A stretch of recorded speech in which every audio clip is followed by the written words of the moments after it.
Let's try again.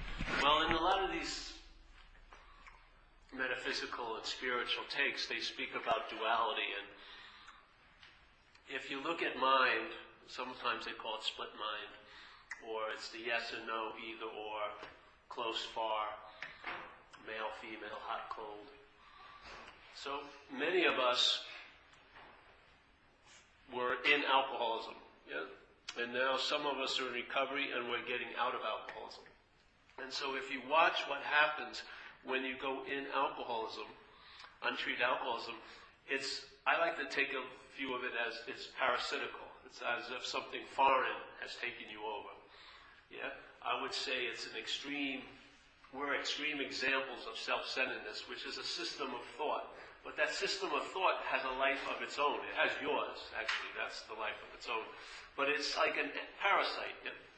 And when it starts taking some host over, there's indications, you can see the signs of it, where you will start going more and more unconscious and more having no idea why things are happening and just getting whacked by the consequences and not figuring out, like, what brought you to jail the night before. If you do it again, may bring you to jail the next night.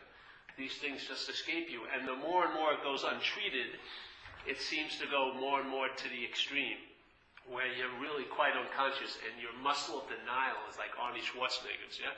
Muscle. It's just, you're denying basically everything that's going on that would actually, if you were aware of it, would increase the possibility of being free from what's taking you over. But you can see the takeover seems to progress in time, yeah? The more and more. It says our disease is progressive, so it's a more and more take. And then if you read recovery, it demonstrates the moving away from that, where some of the examples are you will lose interest in the self and gain interest in others. This is like, okay, I moved one way, I didn't, but the movement in my life by me being taken over, by this being taken over by alcoholism, was down this deep hole, so to speak. And some of the steps down that hole were described. You get more and more out to lunch, you're blaming everyone, you're coping by not coping, you're dealing with not dealing, you're having excuses and rationalization. This is all the takeover of alcoholism. And the more and more it progresses, so there's less and less of a possibility of the host ever recognizing that hostess, and more identification as the parasite. Yeah? To the point where it takes you over basically completely, where you don't have any idea what's going on. You're defending it. Yeah? You will defend its need or drive to be right with your own life. You're so taken over. And then what occurs for some of us, there is that break. You want to call it a moment of clarity, but something occurs, and that parasite is sort of startled, yeah, in that idea of a pause, and then something else starts occurring. And there's a movement now away from the total takeover, and as the takeover gets lesser and lesser, the host or your life will demonstrate. So you will lose interest in the self and gain interest in others. You will stop seeing what you can take out of life, but what you can contribute to life. You'll have a new attitude and a new outlook. You'll have a new freedom and a new happiness. All of this is just demonstrating the releasing of the hold of the alcoholism, and that you, and I don't mean you as a long-lasting, independent, separate entity, I'm meaning you as indicating something.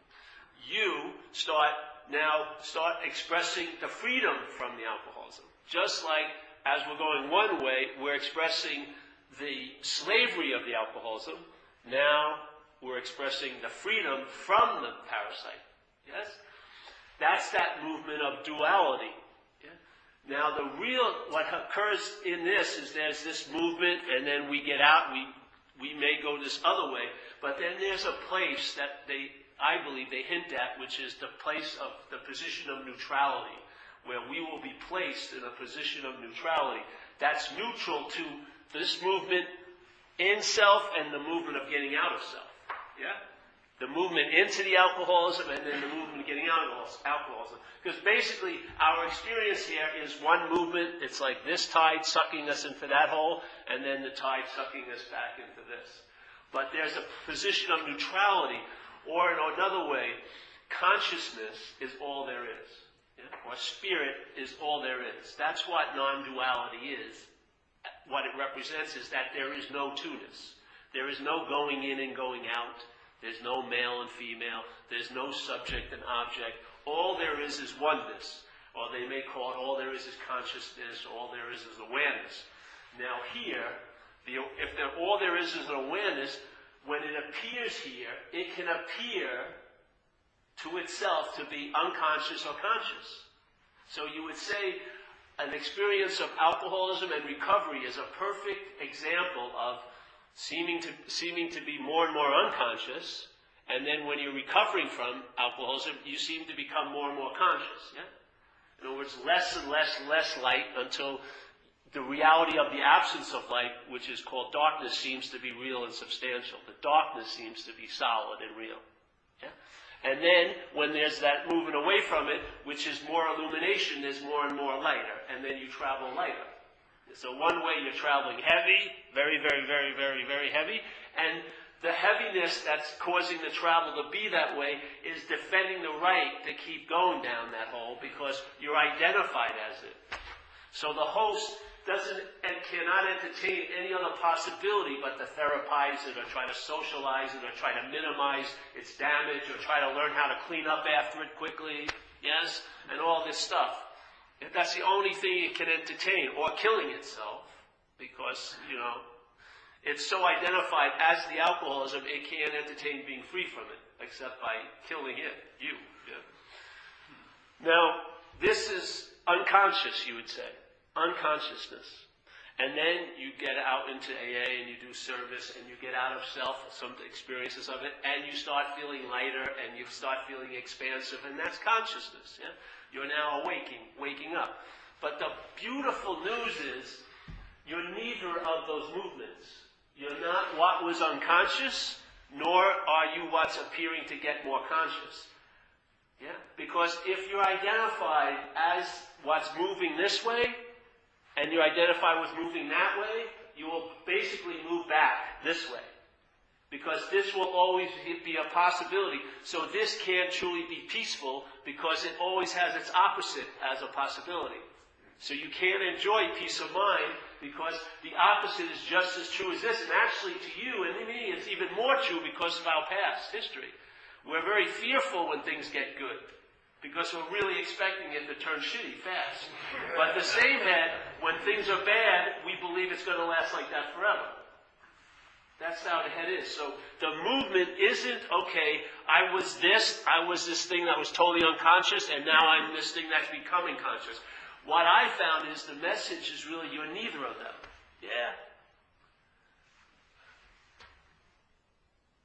That's the freedom from duality, in a sense. You're neither.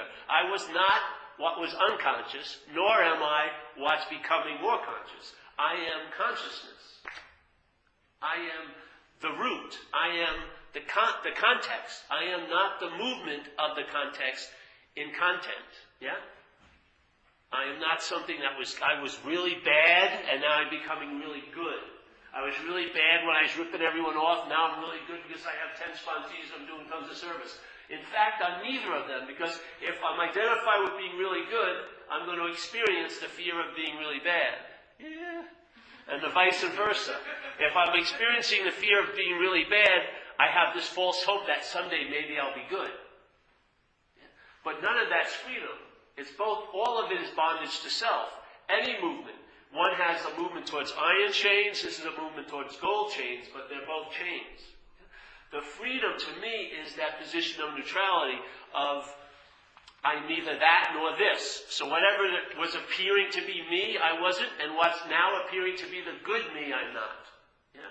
So there seems to be improvement and getting clearer and this and that, but there's no one it's happening to. Yeah? It's just the appearance of consciousness coming into this stage in which it has to have the good guy and the bad guy, and they're both part and parcel of the same. You can't have a good guy without the bad guy. You can't have a bad guy without the good guy. Yeah? This is seeing that movement but not being identified as it. That's the freedom. And therefore, Your circumstances and situations do not locate you. Your thoughts do not locate you. The feelings that are happening in you do not locate you. You're unlocatable. Yes? So you're free from any location, and location is the source of the suffering, because location is identification. The verb at that point stops and becomes a noun. So let's say I know a lot of people, they thought they were bad, and they get into recovery, and now they're on probation, and they got to be good. And if they think, if their little God, their mind that's playing God says, uh-oh, I didn't help that newcomer today, they're immediately thrown into the identification as being bad again. And it's usually, you do 800 things that signify being good, but only one bad thing erases all those 800 things. And then you're thrown back into your own limbo or purgatory until whatever, the head that's playing God says, okay, you've done enough good, now you can enjoy the barbecue this weekend, you know what I mean, or whatever, or go back to school or something like that. Or maybe go on a date and don't flip out till 12 o'clock at night. Something like that. It may give you a little break. But in fact, there's no freedom in that, is there? But you don't know, you think it's free because the reality of being bound. Yeah? So, small movements the other way seem to be great events, and that's fine and dandy. But you have to see the small movements of great events, they're still fixated based on the reality of being bad. Yeah? This is freedom from that. Freedom from bondage of self. Both movements bind your mind to an identification with what was bad and now being what hopes to be good. Both of them are binding to self. So this is not freedom from self, it's freedom from the bondage of self. The self doesn't matter, it's just a mental idea out of a mental process. The bonding to it is what causes the real suffering, because you can drench it with meaning now, because you, not self, but you give meaning to things. Yeah? And you can entertain things. So if you are identified as self, you can entertain a world of separation. You can entertain a world where all you wanted was love and you never seemed to get any. These can be quote-unquote realities to you. Seriously. Because the ability to give meaning to things is unbelievable. You and I are doing it all day. Unfortunately, for a lot of us, what's giving our life the meaning it has is self-centeredness. And self-centeredness, we're extreme examples of the system of self-centeredness. That's why we're actually like educational tools for others. If they'd ever stop thinking we're different because we're alcoholics, they could learn a lot about what's their yets. You know, because we're just extreme examples of self-centeredness, alcoholics, yeah? But in that, because it paints with such a broad stroke, you can recognize self-centeredness. Because why? You're conscious. Even though the consciousnesses seem to have been captured by self-centeredness, it still has its innate quality of being conscious, so it can actually become conscious of what's captured it. Yeah? And what holds it in the capture is your identification as a self. That's the center of self-centeredness. Yeah? So when there's an identification as a self, be it good or bad, you're captured by that self-centeredness. Now, self-centeredness gives your life, or gives life, the meaning it gives through you. You're its like projector. Yeah? This consciousness is interfacing with this place through a body, through this body. So consciousness, this undifferentiated light, comes through here, and then it gets differentiated. And then you see things as separate and solid and this and that. And then, on top of this perception, you have self-centeredness. So you're wearing this freaking helmet, yeah, here, and it has pumped-in atmosphere, and what you're breathing is anxiety and concern with time, and the products of time, which are regrets and resentments and speculations of fear and anxiety. Yes, this is the past and the future are where the mind, in self-centeredness, grows its crops. It can't grow its crops here, in the present moment. It has to have a mythical field of the past and a very, very large, almost stretching to infinity, mythical field of the future to plant its thought seeds and its beliefs and its old ideas to manufacture or make a harvest of anxiety, regrets, total interpretations. You think you actually know what happened. Have you ever gone back to your hometown? I remember I got arrested with a bunch of my friends, one out of many times, but this one time we stole a step van. So I remember one of the times I went back there, I hadn't seen them in years, and then we were all telling the story about the same event, and it was incredibly different. One guy got away, which I swore he got arrested with me. I was in the front of the van when I was in the back.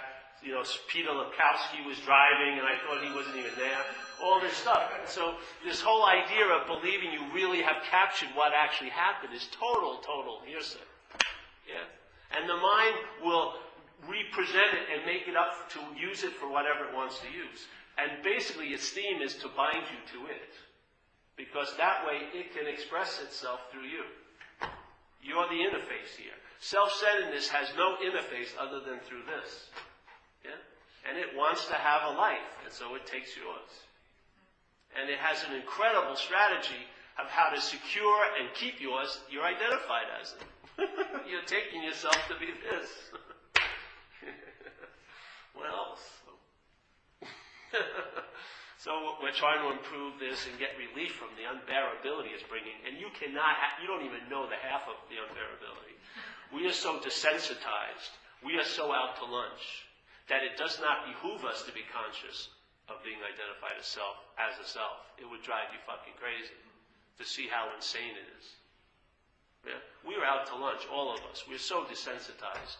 We watch TV and this and that. We're bombarded by energy and this, and it causes a disassociation. And that's our solution to the unbearability of the light that we are. But the only thing that needs a solution to the unbearability of light is the darkness, you see. You are that light. You bask in that light. You bask as that light. But the self-centeredness, it's the biggest threat of all to its existence. So it's totally overwhelmed by that light. So it basically just clamps everything down. You're not feeling half the shit that's going on. And the unconsciousness of what's directing you and running you, you're not even aware of. Yeah. You actually believe you're moving towards something. You don't even see the dualistic expression as you're moving away from something that you don't see. And that creates the desire you have to get things out here. So you see, oh, I really like that, but you don't like something else. And so you're running from this by going there. But we only see this side of the coin. Yeah? Because we're not seeing back there. We don't see the blueprints of our life. We don't even see the developmental stage. All we see is the consequences of all these energies that are running us, doing their dance through us. We've been taken over, totally. And the higher power is another takeover. It's a benign, lovely takeover. Yeah? But there is no occupant of the body. There isn't a singular occupant of the body. The body is an interface here. And whatever is taking it over is going to express itself through you. That's why when you were out there using, you look like the rat of all rats. And now you may be a really nice person. What were you? Were you the rat of all rats? Or are you the really nice person? I don't think you're either. I think you are an expression of whatever's taking you over. If it's alcoholism, you're going to express a life of alcohol. Yeah, alcoholic, and you'll be an alcoholic. And you'll have all the traits other alcoholics have. You'll never be special as an alcoholic. There's too many of us running around, yeah? The same, something else. Let's say you call it the higher power. I'd like to call it, well, I don't like to call it anything, but something else has the possibility of expressing through us also, but its expression is so much lighter and so much it's economical and pared down. It doesn't bring a lot of baggage, and it definitely doesn't leave with any baggage. Its only entry point is now. It doesn't have these fields of the past and the future. Yes? It only sees what's happening. It only takes what's going on now as what seemingly is real, and it takes its own nature as what's real. And so it sees what it isn't very, very clearly. It sees that it is not a mental process called selfing very clearly. It doesn't have to study to see it. It doesn't have to read scriptures to see it. There's just the seeing of it because its nature is to see. Yeah? Its nature is to see. When it becomes identified as a body, that seeing turns into a way of looking.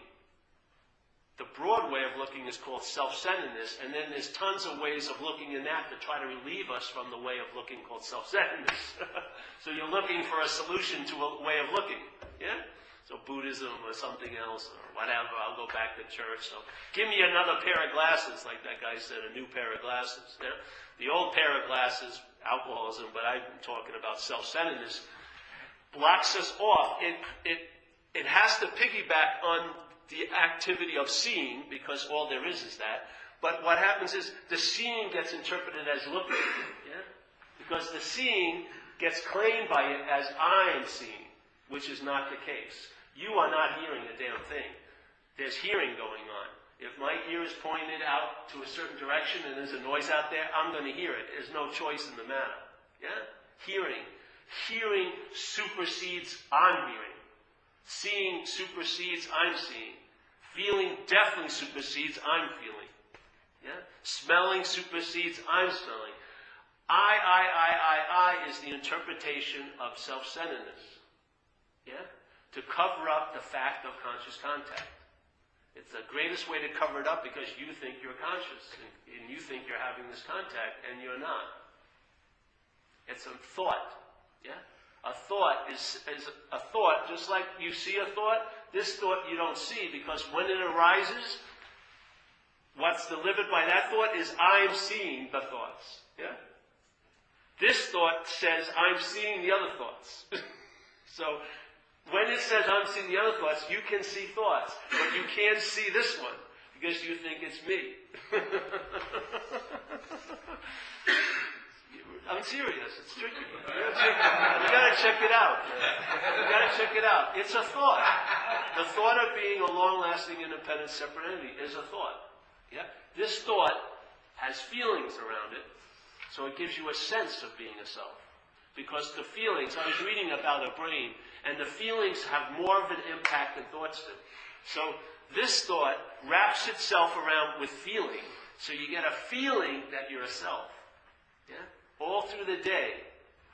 And so this is a thought, but all the thoughts that are seen now, not by you, but by being conscious, when you see thoughts, this thought goes along. It doesn't even go along with it. It's now like a belief. So here's all these thoughts being seen, but right underneath where you can't see it, there's a belief that I am the thinker of these thoughts.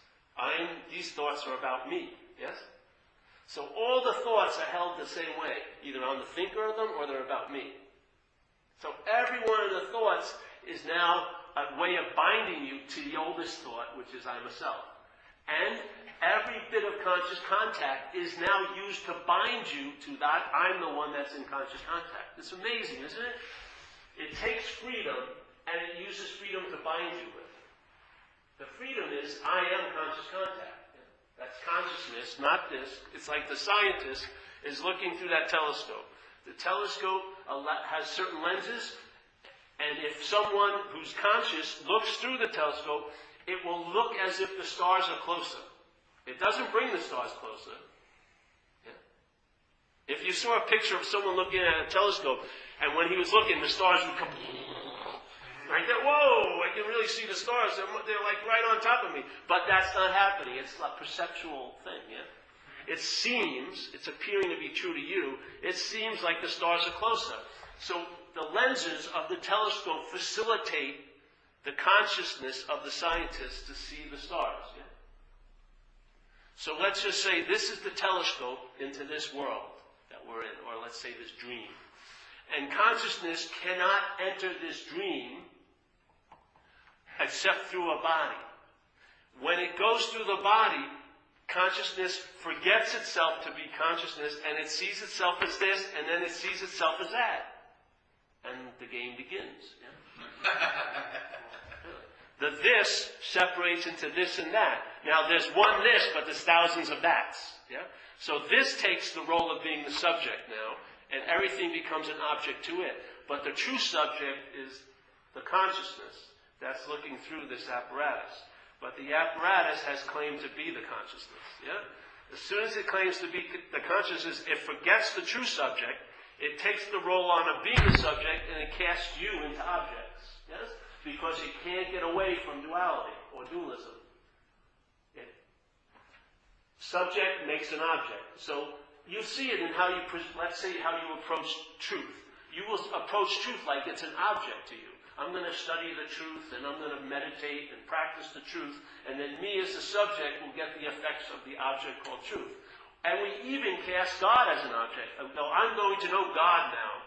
Yes, I'm tired of running around 40 years. I'm now going to settle in and know God for the rest of my life. Who's playing God there? I would say your head is. So your head